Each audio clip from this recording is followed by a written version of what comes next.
when Milan was making those 8 threes in a row, step backs, corner, wing, on the move, was that as close to a full encapsulation of all the sometimes high degree of difficulty long range attempts you've been commanding from him to take? Yeah, no, it's really proud of him to continue hunting because he works on those shots. So those are shots every day that we see him in workouts and in practice, earning the right to make in the game. So it's great that, he had the rhythm he did tonight and made the first 8. It's not a surprise to all of us that see how he works every single day and how he goes about it. So I just want him to continue to hunt and be aggressive. I mean, that's been the narrative from the start of the year, and I feel like he's doing a great job of doing that, and we're going to continue to demand it because he's got a gift, and when he can create space and hunt and stay aggressive like that, it opens up everything for everybody else, and and it's a great credit to him and his work. And it felt like the way Jefferson started it off, then other guys started getting hot. Is this another great indicator of why you have to go do your stuff the way you need to do and things are going to go your way kind of thing? Yeah, and I think specifically with Jefferson, I thought he was a tremendous leader tonight. I think he's always a great player, but I think we didn't start exactly how we would have liked. And Joshua was very intentional about getting to the rim and kind of taking over the game right away and setting an example. And then to have another game with 10 assists and no turnovers just speaks to, his pride, his mental toughness, his skill, his IQ, all those great things. So I was really proud of Joshua tonight, how he set the tone for his teammates. It says a lot about his character. As a coach, what is it like watching your team set 3-point shooting and scoring records? Yeah, I mean, it's great for our guys because the work that they do. I mean, again, we're not necessarily in this to try to break records. We want to play to a standard and play the best we can every possession. It's great to see some of our guys with their confidence get going, shooting the ball the way that they are. So, we'll just continue to do the hard work and play it one possession at a time. But, our guys, again, for the work that they put in, they should feel good about the way that they shared the ball and the way they shot the ball. Now we need to continue to get better doing it. And what can you tell us about Dominic Nelson's injury? Yeah, it was just, in the game against Syracuse, something that, he kind of tweaked it, again, lower body growing, and when we got back, it was a little bit more sore than we thought. Didn't have great, burst or range of motion. So, he'll continue to be evaluated. He's getting workouts in, and when he's ready to be reintegrated, we will do that. But I would say at this point, he's day to day.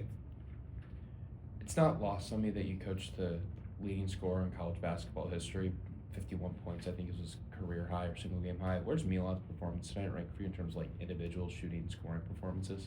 Yeah, I mean, again, I don't know that I've ever seen anybody 8 for 8 before. Like that's probably the first, for me to coach a guy that's doing that. So, and again, both guys have tremendous skill. I'm really proud of Milan and how he continues to work and embrace what our team needs for him to do. To watch him with the confidence and the swagger that he has, that's a big part of our team and our program. So we'll continue to challenge him to do that and just continue to go forward. His 3-point shot has gotten so much focus this season, but how much is he able to generate threes and make threes because of his ability to score inside of the arc and inside of the paint with his craft and touch? Yeah, I think that's what's changed it for him because he's ran through closeouts. He's not just backing guys down, but he's getting downhill. He's pivoting off, finishing at the rim. Shoot a big basket, as big as any basket we had against St. John's down the stretch.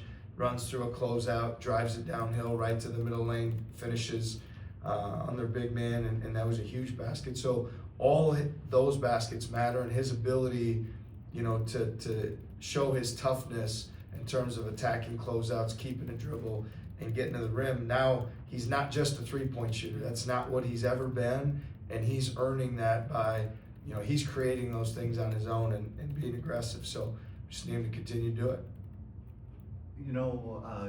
Getting a single game scoring record, 3-point scoring record, that brings a lot of energy to the fans of Hilton Coliseum.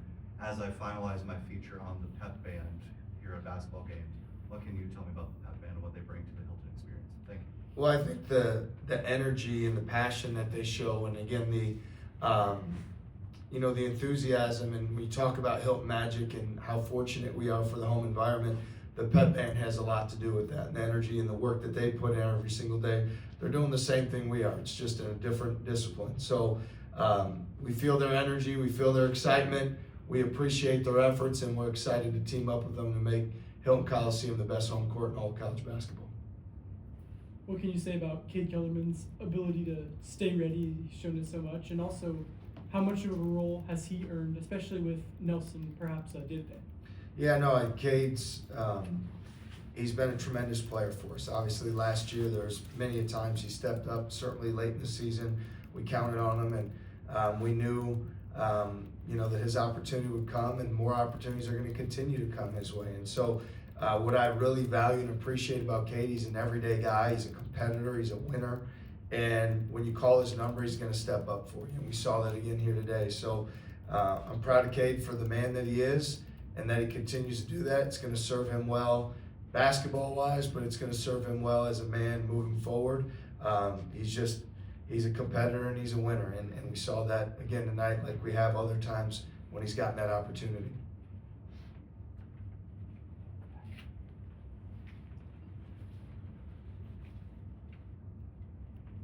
Coach, when the team is feeling as good as they are shooting the three, you still go out and force 27 turnovers. I think Milan had 5 steals. What does that say about this team, that even though they're confident on one end, they're still playing desperate on the other?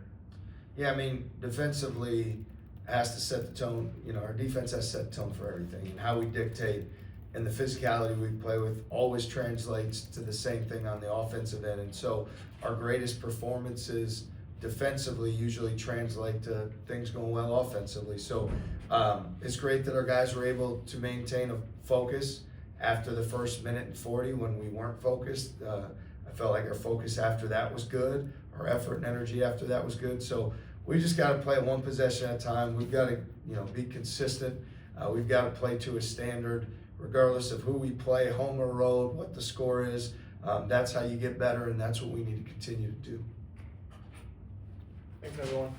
Thanks. Thanks, TJ.